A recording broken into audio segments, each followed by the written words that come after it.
Project Hail Mary, the new Ryan Gosling movie that came out in March. It was directed by Phil Lord and Chris Miller, the directors behind films like the Lego Movie, like 21 and 22 Jump Street. And these guys, they delivered an amazing project. This is written by the same author who was behind the book The Martian that was then adapted into a movie that was directed by Ridley Scott and starred Matt Damon back in 2015. So it's not a sequel to The Martian. It's not in the same connected universe, but it does feel like a spiritual sequel. It does feel like a nice step in the next direction. This is another space odyssey that we got with this story. The character of Rocky is so fun, was so charming, and there's a lot of great heartfelt moments with Ryan Gosling's character, with Rocky. And they made the character of Rocky very believable, a character that I think was combined with both CG and practical elements. This film does utilize a lot of practical sets. A lot of practical filmmaking went into making Project Hail Mary, and it's a film that is just on this epic scale. And while it's largely focused on one person or two characters, all seen through Ryan Gosling's perspective, through his character, it's a movie that really stuck with me, because for a couple days after watching this movie, I just kept going back to how incredible this movie was. These movies don't come along very often, but when they do, you're engrossed in the cinematic environment, in the spaceship, in the Project Hail Mary that they're doing in flashbacks in this movie. So the movie is not told in a linear fashion. It jumps around in the timeline a little bit. As you get further on in the movie, you get more and more of an answer as to why Ryan Gosling's character was put on this mission. It's a movie that it makes you think. It's a movie that makes you think. It's a movie that makes you just excited to be a movie fan. And that's what I loved about Project Hail Mary. It just made me excited to be a movie fan and made me excited to be at the movies. It's one of those that just makes you just love being in the theater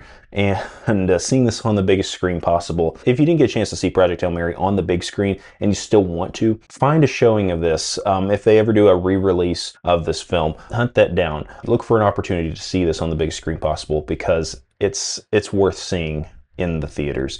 It's one of those that I feel like you have to see in the theaters to get the full aspect, the full perspective of what Lord and Miller were trying to bring to you. And this movie is just epic. Is not a big enough word to describe Project Hail Mary. Epic, not on like a big bombastic adventure scale. There's a big scale to this movie, but it's also an intimate film, because there's just so few characters that we're dealing with. Go back to movies like Interstellar, and how sometimes there'd be these intimate moments with characters like Matthew McConaughey. Sometimes he would be on his own. Sometimes it would just be focused solely on him. And I think that's a better movie to compare Project Hail Mary to. Not The Martian, not so much, but I think Interstellar is actually a better comparison to make with a movie like Project Hail Mary. It's a movie like that keeps you engaged from start to finish. This is a movie that I never felt the pacing as an issue. I was just solely locked in on the performances, on the storytelling, and just the relationship that's built between Grace, Ryan Gosling's character, between Grace and Rocky, was just one of the best cinematic friendships that I have ever experienced at the theater. And so this movie, it was so wonderful. And because of just the elation that I got from watching this movie, just the giddiness, the grin on my face, this movie is #1 for me for 2026 so far. If I was going to give this a ranking, I would give it a 4.5 out of 5 or an A- on the letter scale. I have a feeling it will be beat by movies like Avengers Doomsday and Dune Part 3,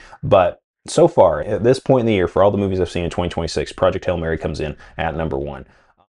Hey everyone, thanks so much for checking out that clip from my new podcast, Talking Movies and More. It will be intercut with the podcast we're doing called The Assembly Cut I'm doing with Hayden Smalley, and I hope you stick around and check out that podcast as well. Be sure to check it out here on YouTube or your favorite podcasting platform, either Apple Podcasts or Spotify. Go down in the comment section, let me know what you thought of the topic we discussed here today. Thank you so much for checking this video out. Remember to hit that like button, subscribe, and hit the bell icon to get notified when new videos go live to this channel. When you do that, it always helps me out, and I greatly appreciate it. Hope you all have an awesome and a fantastic day, and I'll see you in the next video.